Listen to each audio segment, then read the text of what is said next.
नमस्कार, Manoj Tiwari talk show में आपका स्वागत है। आज मेरे साथ हड़िया के जो है विधायक, बसपा विधायक हाकिम लाल बिंद जी हैं। 3 साल सरकार को बीते हो गए हैं, 3 साल से विधायक हैं। आज इनसे हम बात करेंगे मनोज तिवारी टॉक शो में कि इन्होंने हड़िया की जनता के लिए क्या किया और भी तमाम मुद्दों पर बात होगी। विधायक जी, आपका स्वागत है मनोज तिवारी टॉक शो में। सबसे पहले तो हम ये जानना चाहेंगे कि बहुजन समाज पार्टी से आप विधायक हैं, सरकार बीजेपी की है। मैं जानना चाहता हूँ कि विपक्ष में रहते हुए क्या अधिकारी आपकी बात सुनते हैं? बिल्कुल सुनते हैं। हाँ। हमने अधिकारियों से मिलकर अधिकारियों से अपनी बात को रख करके लगभग 44.5 करोड़ की सड़कें भी मैंने बनवाने का काम किया है।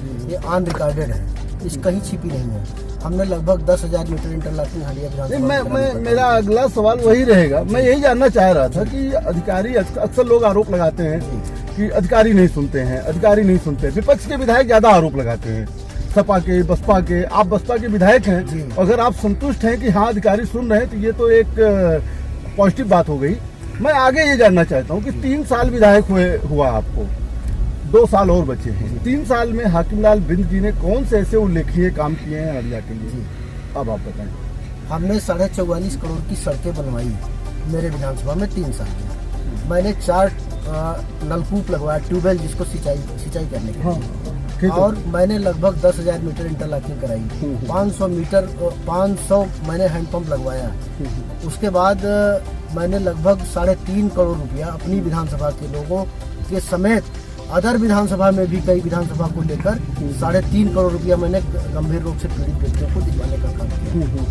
नहीं विधायक जी, हम ये जानना चाहते हैं कि आज तो बेरोजगारी की समस्या बहुत ज्यादा है। ये हर विधानसभा में है, पूरे देश में है, हड़िया में भी होगी।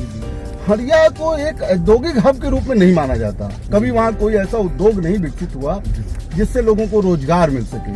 सड़क बनाने की तो योजना गवर्नमेंट की रहती है, उसमें भागीदारी लेना। अलग से कुछ आप कर पाए या करने का प्रयास किया? देखिए, बता दिया, भारतीय जनता पार्टी की सरकार में ये उम्मीद नहीं किया जा सकता कि हड़िया में कोई ऐसी योजना या कोई ऐसी फैक्ट्री लग जाएगी कि जहाँ बेरोजगारों का हित होगा।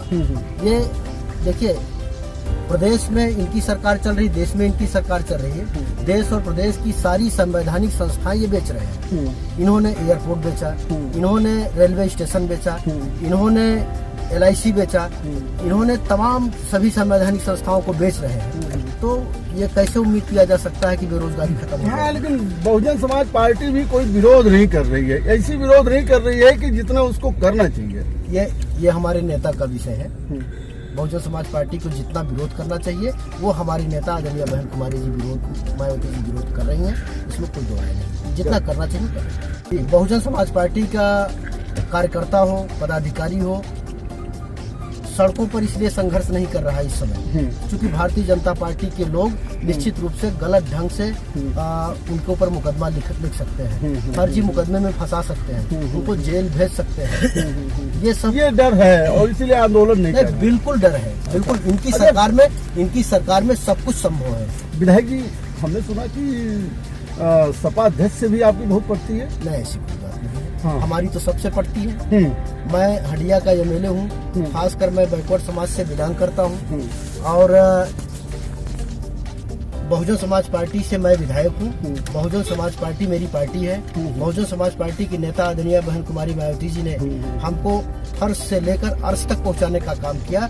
निश्चित रूप से मैं बहुजन समाज पार्टी के प्रति वफादार हूँ। हाँ, और पटने को तो किसी से भी पटने को तो हमारी चाहे जिससे पटे। ये बात। लेकिन माननीय अखिलेश यादव जी जब गठबंधन का चुनाव चल रहा था लोकसभा वाला, तो उसमें हमारी उनसे मुलाकात हुई थी। अच्छा। तो वो भी बातचीत हुई थी। शिष्टाचार होता है, भाई नेता का तो मुलाकात हो ही सकता है। अच्छा नेता जी, एक बात बताइए, बहुजन समाज पार्टी से बहुत लोग छोड़ रहे हैं, पार्टी छोड़ रहे हैं। ऐसे में जो है पार्टी का हित कहाँ संभव हो पा रहा है? पार्टी विस्तार नहीं कर पा रही है, नेता क्यों छोड़ रहे हैं? क्या कारण हो सकता है? देखिए, जब पतझड़ आता है तो पत्ते गिरते हैं। पतझड़ का मौसम चल रहा है, पतझड़ का मौसम में पत्ते गिर रहे हैं, नए पत्ते आएंगे। बहुजन समाज पार्टी निश्चित रूप से 2022 में पूर्ण बहुमत की सरकार बनाने जा रही है और हमारी नेता आदरणीय बहन कुमारी मायावती जी यहाँ की मुख्यमंत्री बनने जा रही है। इसमें सर एक बात बताइए, कहा जाता है कि रमेश बिंद आपके यहाँ से जो है सांसद हैं जी, उनको आपने बहुजन समाज पार्टी से निकलवा दिया। और वो जो है आज सांसद है वहाँ के। ये गलत आरोप है, ये गलत आरोप है। वो पार्टी विरोधी गतिविधियों में शामिल थे, उनके गाड़ी से झंडा उतर गया था और हमें लगता है कि पार्टी के मीटिंगों कार्यक्रमों में भी नहीं जा रहे थे, इसलिए आदरणीय बहन कुमारी मायावती जी ने उनको पार्टी से निकाला। हमारा उसमें कोई जी नहीं, ऐसा सुना गया था, ऐसी बातें आई थी सामने। अच्छा आप नेताजी एक बात बताइए, भारतीय जनता पार्टी की सरकार प्रदेश में है, आप विधायक हैं, अभी विधानसभा की कार्रवाइयों में भी आपने भाग लिया, आप इसको कितना नंबर देंगे, 10 में कितना नंबर देंगे इसके कार्यों को लेकर के? भारतीय जनता पार्टी के कार्यों को, सरकार के काम को कितना नंबर देंगे? देखिए बता दें आप, दो चीजें हैं। सरकार गड्ढा मुक्त सड़कें बनाई, लेकिन गड्ढा मुक्त इन लोगों ने केवल नाम मात्र के लिए बनाने का काम किया है, ये बातें सच है। और नंबर देने लायक ये सरकार नहीं है, ये बैकवर्ड विरोधी, दलित विरोधी, पिछड़ा विरोधी, पिछड़ा चाहे जिस जाति और धर्म और मजहब का हो, ये भारतीय जनता पार्टी दलित विरोधी, पिछड़ा विरोधी, हर समुदाय का विरोधी है। ये देश में बेरोजगारों का विरोध कर रही है, देश के किसान विरोधी सरकार है, इसमें कोई दो राय नहीं है। अच्छा नेताजी एक बात बताइए, 2022 आने वाला है, 2022 में इलेक्शन, जो नेता लोग 2 साल पहले से उसकी तैयारी भी चालू कर देते हैं। अब मैं ये जानना चाहता हूँ कि 2022 में आपको क्या लग रहा है, किसकी सरकार बनेगी? बीजेपी दोबारा लौटेगी या ये पच्यूत हो जाएगी? 2022 में बहुजन समाज पार्टी पूर्ण बहुमत की सरकार बनाने जा रही है। हमारी नेता आदरणीय बहन कुमारी मायावती जी यहाँ 2022 में 5वीं बार मुख्यमंत्री होने जा रही है। अच्छा सर, एक बात हमें और बताइए, अब तो आपका कार्यकाल लगभग समाप्ति की तरफ जा रहा है, 2 साल बचा हुआ है, उसके बाद आगे आप चुनाव लड़ेंगे, आगे विधायक बनेंगे। मैं ये जानना चाह रहा था कि बचे हुए 2 साल में हाकिम लाल बिंद ने हरिया के विकास के लिए क्या योजना बनाई है? जितना मुझसे संभव होगा। ओनली फॉर विधायक निधि से क्षेत्र का विकास नहीं हो सकता, क्योंकि लगभग 450 बूथ होते हैं। 450 बूथ का मतलब 450 गाँव। बिल्कुल 3 करोड़, अब तो 3 करोड़ हम लोगों की निधि हो गई। 3 करोड़ डिवाइड 419 या 450 जब करेंगे लगभग 40-42 हजार पर गांव पड़ेगा, विकास के लिए आता है। तो एक साल में एक गांव का विकास करने के लिए 40 हजार में। हरियाणा में तो सड़कें बहुत खराब थी, हम लोग सर्वे करने गए थे कि कीचड़ रहते थे, और क्या वो सारी सड़कें बन गई? हमने लगभग 80% सड़कें बनवा दी।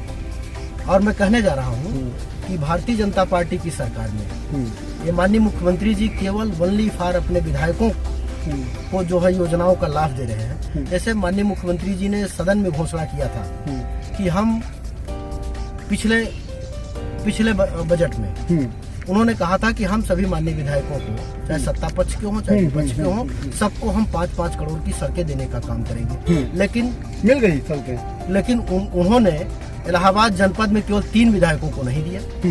अच्छा, हाकिम लाल बिंद, मुस्तफा सिद्दीकी और उज्ज्वल अमर सिंह, 3 लोगों को नहीं दिया। बसपा विधायकों को नहीं मिला। उत्तर प्रदेश में जितने भी पक्ष के विधायक थे, किसी भी विधायक को उन्होंने 5 करोड़ की सड़कें नहीं दिया।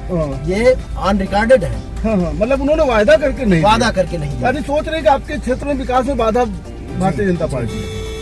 अच्छा विधायक जी, आप एक बात बताइए, हरिया एक ऐसा क्षेत्र है, हरिया विधानसभा ऐसा क्षेत्र है जहाँ बड़े बड़े मठाधीश हैं, और इलाहाबाद में अगर किसी सीट की परिणाम देखी जाती है तो हरिया के बारे में चर्चा होती है, वहाँ से क्या हुआ।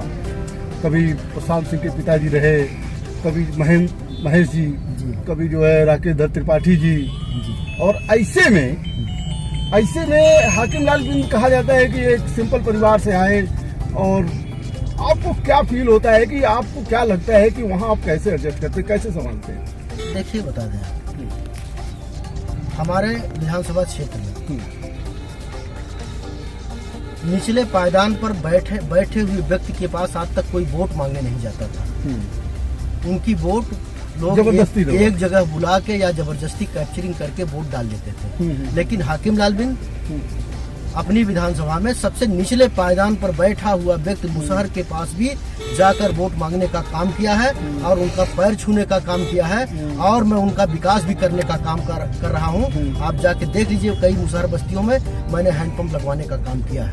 मतलब जहाँ नहीं लगता था, इसलिए हमको जनता लाइक करती है। तो हरिया विधानसभा से अगली तैयारी है आपकी। और मैं ये जानना चाह रहा था कि जैसे नेताजी, अब गठबंधन सपा बसपा का था जी, वो सफलता नहीं मिली जी, अब तो अलग अलग सारी पार्टियां लड़ रही हैं। एक विधायक होते हुए अब मैं कहता हूँ पार्टी का नाम ना लेते हुए क्या आप चाहते हैं कि दोबारा यूपी में गठबंधन होना चाहिए? देखिए, ये हमारा विषय नहीं है, ये हमारे नेता का विषय है, ये बहन कुमारी मायावती जी का विषय है। वो जिस प्लेटफॉर्म पे हम लोगों को आदेश निर्देश करेंगी, हम लोग उस पर न्यौछावर करने के। अच्छा, आपको नहीं लगता कि पिछड़ा वर्ग जो है वो बीजेपी से ज्यादा जुड़ा हुआ है और दलित वर्ग में अभी एक भीम आर्मी पार्टी बनाने जा रहा है, इससे किसका नुकसान होगा? भीम आर्मी से कोई फर्क बहुजन समाज पार्टी को पड़ने वाला नहीं है। बहुजन समाज पार्टी एक राजनीतिक पार्टी ही नहीं, बहुजन समाज पार्टी एक आंदोलन है, एक मिशन है, कारवां है। बहुजन समाज पार्टी दलितों, शोषितों, पिछड़ों, अल्पसंख्यक समुदाय के लोगों की लड़ाई लड़ने का काम करती है, इसलिए बहुजन समाज पार्टी का कोई मुकाबला नहीं कर पाएगा। अब परिस्थितियां हैं, भारतीय जनता पार्टी के लोगों ने गुमराह करके उत्तर प्रदेश में अपनी सरकार बनाने का काम किया है। ये समय उनका निकल जाएगा। जो देश में इतना आंदोलन चल रहा है नागरिकता संशोधन अधिनियम को लेकर के या प्रस्तावित एनआरसी को लेकर के, एनपीआर को लेकर के, उस पर जो विधायक जी का क्या स्टैंड है? हरिया विधायक देखिए, एनआरसी के मुद्दे पर निश्चित रूप से आप समझ लीजिए कि एनआरसी लागू नहीं होनी चाहिए थी। हुआ नहीं है, अभी तो प्रस्तावित है, लेकिन लागू करेंगे जब ये वहाँ कर दिए। असम में असम हुआ तो वहाँ 20 लाख लोग 16 लाख हिंदू और 4 लाख मुस्लिम रजिस्टर में नहीं आए। तो इसी तरह यहाँ भी ये करेंगे। इनका मूल उद्देश्य है कि जनता का ध्यान भटका कर एनआरसी लागू करके, जब ये एनआरसी लागू करेंगे, ये तमाम लोगों को नागरिकता से काटने का काम करेंगे और निश्चित रूप से गुमराह करके जनता को अपने लोगों की वोट को बरकरार रख के और जो इनके विरोधी होंगे उनकी वोट को कटवा करके ये पुनः सरकार बनाने का काम करेंगे। ये भारत चुनावी मुद्दा है, चाहते हैं और वोट लेने का काम करेंगे। अच्छा नेताजी, एक मेरा आखिरी सवाल है विधायक हाकिम लाल बिंद जी से। विधायक हाकिम लाल बिंद हरिया की जनता को क्या संदेश देना चाहेंगे? हरिया की जनता, मैं गरीब किसान परिवार में पैदा हुआ था। हरिया की आदरणीय जनता ने मैं 2010 में अपनी ग्राम सभा का प्रधान था। उसके बाद मैं 5 साल प्रधानी करने के बाद आदरणीय बहन कुमारी मायावती जी ने 2014 में बहुजन समाज पार्टी से कैंडिडेट बनाने का काम किया था और हरिया की आदरणीय जनता ने हमको यहाँ से लगभग 9000 वोटों से जिताकर देश की दूसरी पंचायत में भेजने का काम किया है। मैं हरिया की जनता को संदेश देना चाहता हूँ, हरिया की जनता को कहना चाहता हूँ कि अभी तो हमारी सरकार नहीं है, आने वाले दिन में जब हमारी सरकार बनेगी निश्चित रूप से मैं सूद और ब्याज समेत वापस करने का काम करूँगा हरिया की जनता को। नेताजी, आप मनोज तिवारी टॉक शो में शामिल हुए, इसके लिए आपको बहुत बहुत धन्यवाद। जैसा कि आपने देखा, हरिया विधायक हाकिम लाल बिंद हमारे साथ में थे। उन्होंने बताया कि बहुजन समाज पार्टी की अगली सरकार बनेगी और अगली बार जब उनको विधायक बनने का मौका मिलेगा और उनकी सरकार रहेगी तो जो वायदे वो पूरा नहीं कर पाए हैं उसको वो सूद ब्याज समेत पूरा करेंगे। आप देखते रहिए Manoj Tiwari talk time show. आगे हम आपको प्रयागराज के और माननीय लोगों से मुलाकात